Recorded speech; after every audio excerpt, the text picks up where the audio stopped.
Hey guys, McNeil coming to you from the garage. As you can see, I've got some blanks here. We've got 15, 16, 17, no, 16, 17, 18, 19, and over here I have number 20 right there draining into a bucket. So we are making some progress on these ladies. If I move her back, you can see this one I've started trimming here, just cleaning up these edges. So most of you know that these masks come out of two-piece molds, and what that leaves is this flashing around the edges. And the idea is you want to get rid of the flashing, and then you want to be able to smooth this flashing out, right? So when I'm cleaning up seams, I use several different kinds of scissors. I use this for the sort of the heavy broadsword work. I use cuticle scissors if I really need to get in somewhere. And then I use these scissors a lot. These were recommended to me by Russ Turk, who probably most of you know from the forums. And you can buy these like super cheap. You get like 3 sets of them for like $8 or something crazy like that. Amazon, check them out. Yeah, these are great too, and they all sort of serve a different purpose. But the reality is, you can mix and match, and as long as you get a nice clean seam, who cares how you get there, right? So like, who cares the mode of transportation as long as we get to the destination. So usually what I'll do is I'll take a heavy pair of scissors like this, and I'll come in here. See, like big old booger there on the side where I had a chip in the side of the mold. Luckily, it didn't affect the mask itself, right? So I just cut that off. That's what these big scissors are good for. And what I like to do is I like to come in here and try to get as close to the mask as possible without creating a divot. Now you have to be careful, because if you pull up and cut, it's really easy to create like a trench. You can always go back and fill that trench in with some latex, and a lot of people use Cabo Sil and latex. I don't. I probably should look into it. I've just never done it. Never really had a need for it, because I'm always try to be specifically careful not to create a place in here that needs to be filled in. Yeah, Cabo Patch is basically you mix Cabo Sil and latex, and it creates almost like a spackle, I guess. But as you can see, maybe you can see that right there. Let me zoom in. Let me zoom in. Oh, let me zoom in on this front camera. But if you look right here, that's already starting to be an okay seam. And then anything that we do to better that, the better off we're going to be, right? The idea is to dissolve this away. And a lot of people use a Dremel tool. But I will show you something in a minute that the amazing Casey Love showed me generously, and actually he said, yeah, you can tell people about it on the internet, because I think he said he learned it at Rick Baker's shop, which is also really cool. But it's something that I'd never seen anybody do or heard of. So once basically you get a seam all the way around, trimmed up with whatever scissors you happen to use. Let's get this one out of the way. And I'll bring in one of these flanks here,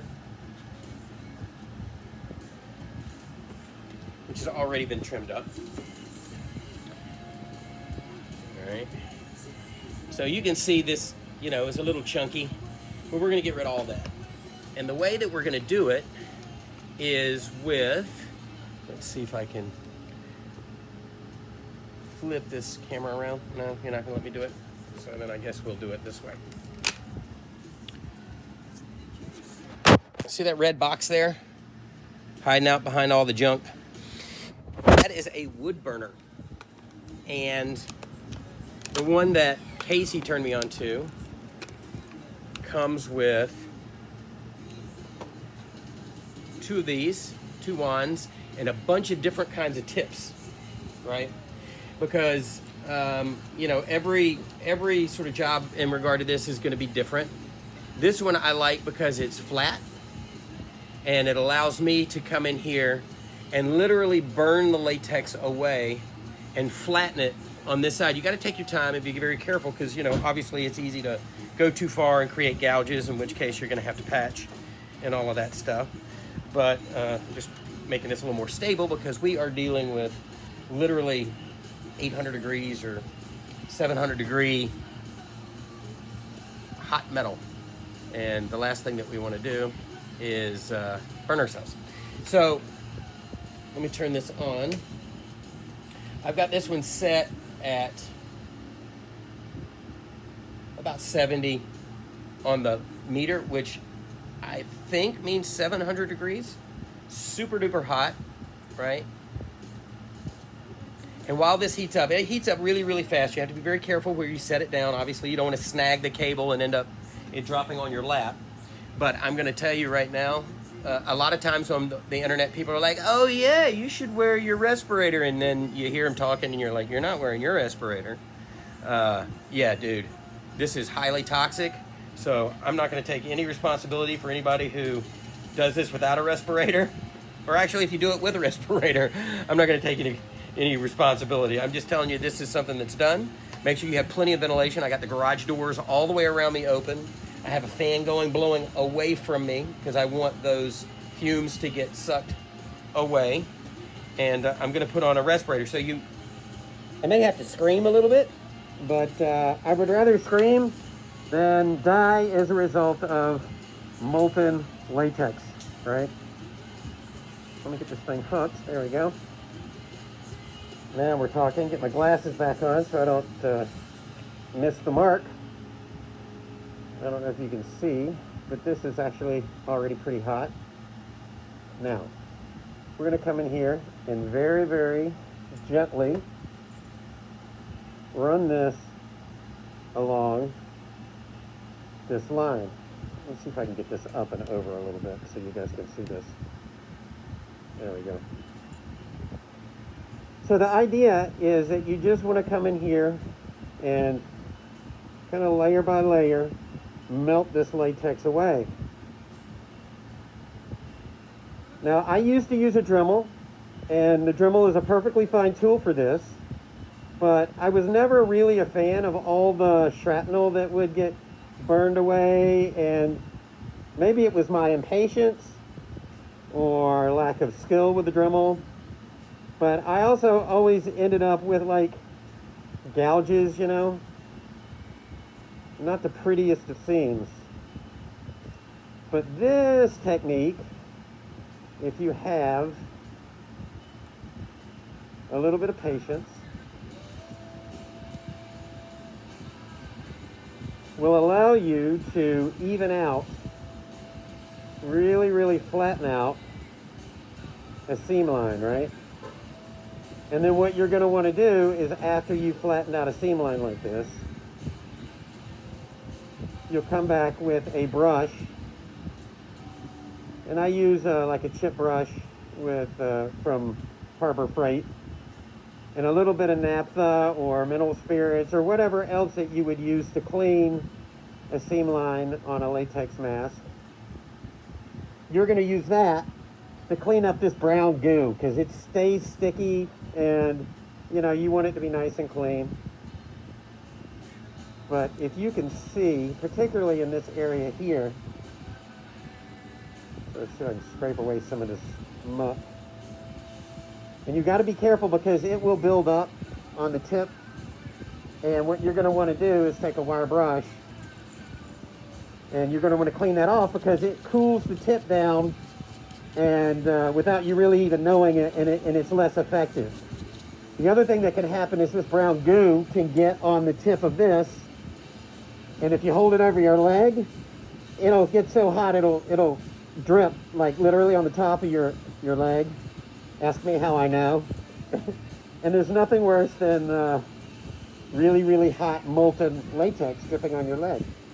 But there you go. You can sort of see I'm getting there. And I'll do that all the way up to just above the ear because, you know, there's really no reason to go full boat on a seam over the top here because this is going to be covered by a wig and it's a lot of hair. There's kind of no reason to clean up beyond this, but I'll clean up to the top of the ear all the way down and around these edges here. It really, really works. It's super duper toxic. Make sure you wear your respirator while you're doing it. The last thing that you want to do is inhale too many of these fumes. But I'm a fan. You do also have to be careful of not, I guess it's sort of boiling the latex.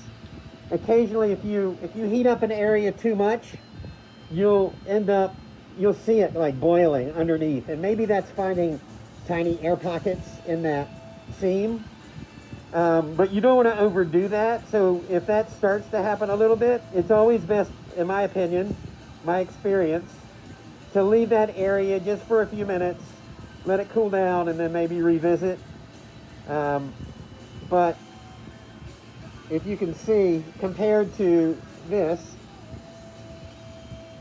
you know, we're really kind of making a nice smooth seam line here by melting this latex away. And I had never really thought about it, I guess, but I didn't know latex would melt like this. Ah, there goes my timer. It's time to flip over number 5. So I'm going to very carefully set this wand down. We're just going to turn this one over real quick, so just give me a second there with me here. I'll move her out of the way just for a minute so you can see what I'm doing. Now this one has been dwelling for 30 minutes.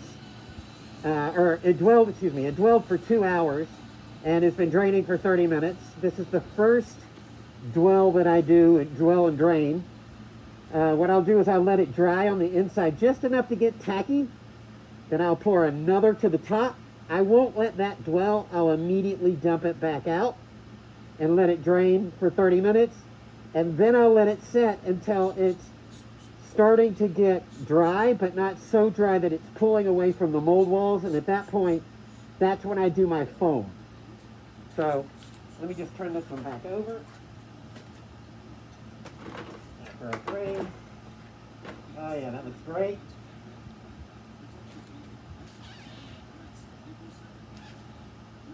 Put my brush back down in there.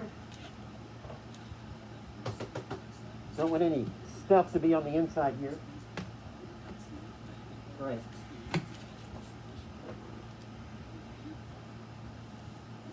It's really nice. I don't see any bubbles. I don't see any pock marks. I don't see any weirdness really going on there, which is good. See if I can get an exposure here. There we go. I don't see anything alarming about the inside of this first layer, which is really good. After I finish this video, what I'll do is I'll set a fan on it and let it blow in there, just so that it flash dries that inner surface enough. I can probably take this off now because the fumes are gone, but so that it dries enough that I can pour another layer of latex, dump it, let it drain, and then we'll be in business. But there you go, that's number 20. Let's get back to number 19. All right. So,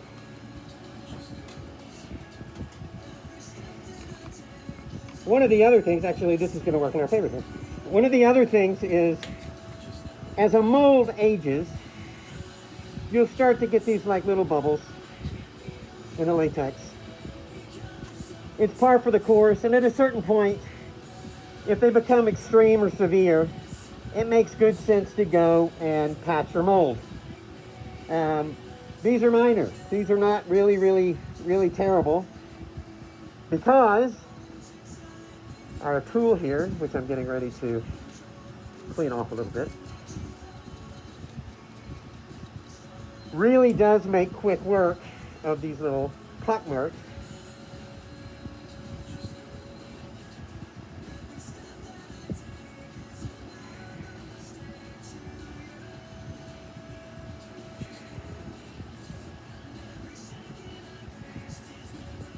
So let me push it back a little bit.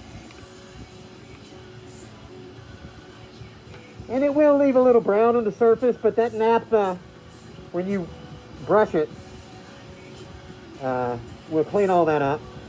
Now you don't want to bear down for this. You just kind of scratch them off. That heat is gonna do a good job.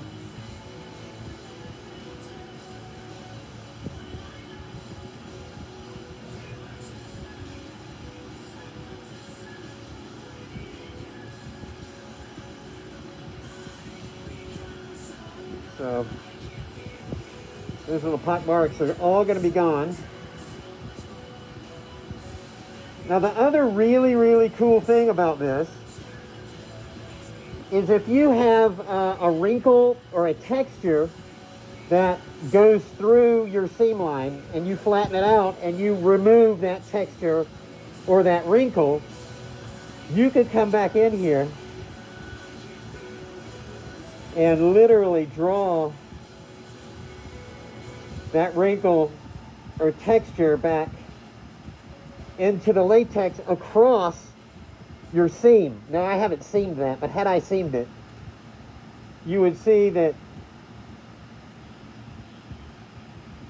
you're creating a new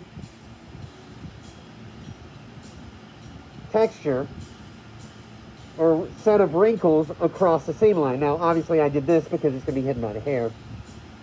But it's really, really, really neat because as Casey showed me, he had a mask that had lots of wrinkles on it.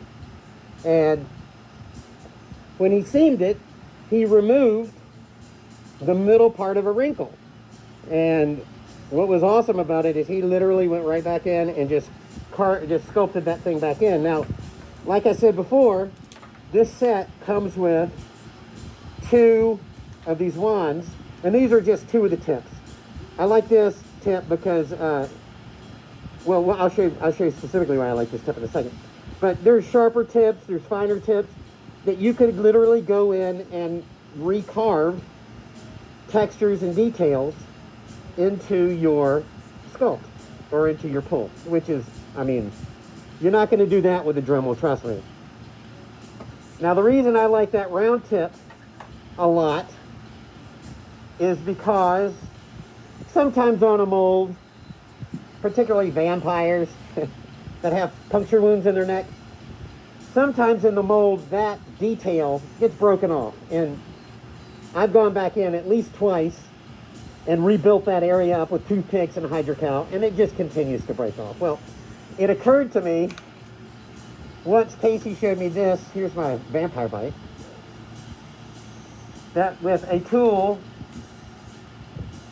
like this, I can actually go back in and re-burn in, this is not hot by the way, but re-burn in those vampire bites exactly the way they should be, the way they were, and they look great. And I'm not drilling out all kinds of latex and gooey boogers and all of that stuff. I'm literally just kind of scoring and burning in those vampire bites. So, like I say, there's a ton of these tips that come with this kit. If you look in this little bucket here. And each one is, you know, unique and interesting. This one looks like it would be very useful for adding detail back into, because it's like a flat thing, but it's also got a point at the end. But yeah, there's all kinds of, you know, I'm sitting here looking here and I'm like, oh, why am I not using that one? But yeah, there's a ton of really cool ones. Like say, this one's great for vampire bites. And, you know, to me, this one right here is awesome for what we're talking about here, which is getting rid of the seam line that you've trimmed that now need to flatten out. So I'm going to get back to it. I'm sure that it's Interesting enough for about a 5-minute explanation, but not so interesting you want to watch me do this for half an hour. So anyway, there you go. Amy number 19, number 20, right there. 16, 17, 18, probably not in that order actually. They start over here, 16, 17, 18, 19, 20. So we are moving along on these girls, and yeah, it's not going to be long now. before we start getting some paint on them and all of that stuff. But first, I got to clean up all 5. And yeah, so I got my work cut out for me, but at least I have a new way of cleaning them up. Thanks to Casey Love, once again. I appreciate it, buddy. It's really cool of you to share that information and knowledge. So anyway, I'm just passing it along, not taking credit for it. Just wanted everybody to know that that is a new way. Oh, also, it's awesome, particularly when you're cutting out eyes and these mouths, to clean up these edges too. So it's become an invaluable tool for what I'm doing, and I think that a lot of you will benefit. But again, wear your respirator, open up all the doors that you can. Casey actually does it kind of outside, which is probably smarter than me. But again, I have a fan over here that's blowing towards the open doors, get it out of my way, so I'm not breathing it in. So anyway, take all the precautions you can. Super toxic, but it's also a very interesting and helpful way to handle a problem that anybody that's making masks runs into regularly. So there you go. All right, guys. Hope that helped you guys out, guys and gals. And I'm going to get back to it because, like I say, I've got 4 sitting in front of me. 1 that will be done tonight, and I'll clean it up tomorrow probably. Yeah, we'll be in business with this batch of 5. And quite frankly, I'm coming to an end on these, which is crazy. I feel like I've been making Amy's forever, and it'll be on to something new. Don't ask me what, because I'm not going to tell you, because I don't know yet. I have some ideas, but we'll see. So anyway, hope you guys have a fun Sunday, and there you go. I'm going to get back to melting some latex. Talk to you later.